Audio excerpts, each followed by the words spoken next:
Welcome to my worst audition.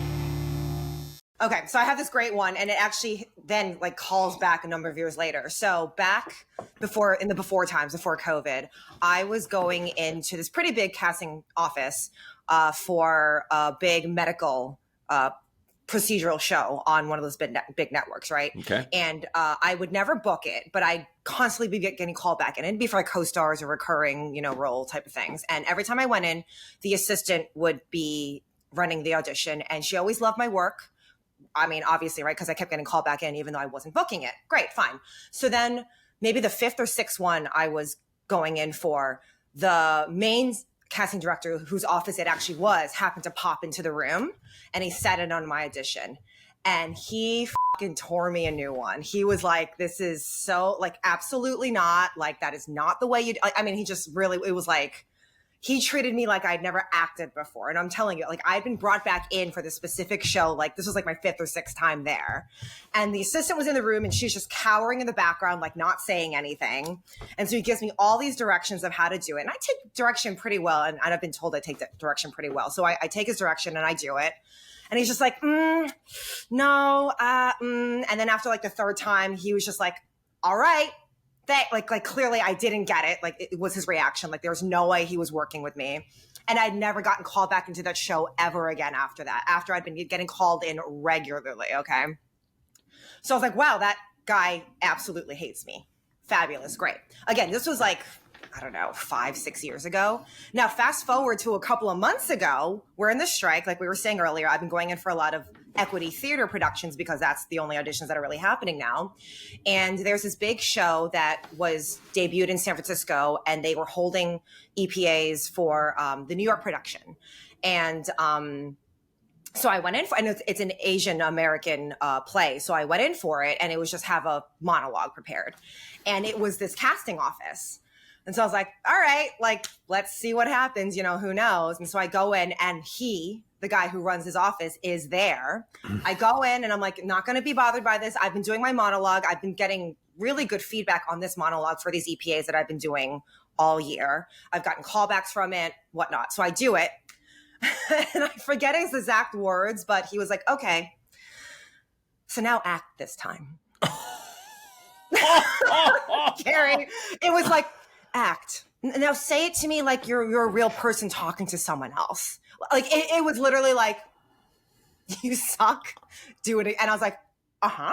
And I was like, do you have any other specific notes? And he's like, let's take the first, let's take the first 30 seconds of it, or you can just keep going until I stop you. And yeah, just like actually feel like you're talking to another person on that stage this time. And I'm like, okay. And I do whatever I think he wanted. And he's like, okay, thanks. And clearly I never got called in or got a call back or anything. So this guy hates me. This guy truly thinks I am a piece of shit and like cannot act for anything. Oh my God. It was great. I've never encountered that. Oh my God. This is the only time, and the fact that I have like there's been like a 5-6 year period in between and nothing has changed for him about me is pretty incredible. And to be clear, when I say I've never encountered that doesn't mean I've never delivered a bad audition. I've delivered a fuck ton of bad auditions. It's just I've never encountered somebody who just right up to your face like, okay, could you try this as if you were trying to make a career out of this? That would be great. So Thanks. You came in saying you're an actor, and I didn't see that. So let's try that this time. Yeah. I was like, oh my gosh. I mean, normally it's like, all right, you didn't get it. They might try a second time, and okay, thank you. Usually they're pretty diplomatic, even if they're like, this is, garbage. Exactly. Yeah. Oh my No, goodness. he was very vocal in how he did not see me being an actor at all. So I was like, cool. That boggles me because I've met a lot of casting directors in the biz who are some very nice people. I mean, there's good and bad people in any walk of life, and I've met some jerk casting directors too. But a lot of them I met are nice, and some of them I met, if they have a problem, at least in my experience, it won't be like, oh, you're a bad actor, act better. It's okay. I see that this is a problem here. Let me offer you this and see if you can use this advice or this trick that I'm offering or this suggestion that I'm offering to maybe shift your mentality or your performance and do it a different Correct. way that might be better. Like a good casting director, I feel, is also a pretty good teacher. Yep. Or coach, This sounds right? like a really shitty teacher. Uh-huh. Uh-huh. And I know the casting director is not supposed to be a teacher. I know you're supposed to get to that point, Right. just to be prepared to come in. But still, if your goal is to try to find somebody to fit the part, because a casting director, you've done your job well and easy. If you can find the person quickly and get them to fit the part, if your reaction is going to be, well, you're not good, try it being better. Good. Yeah.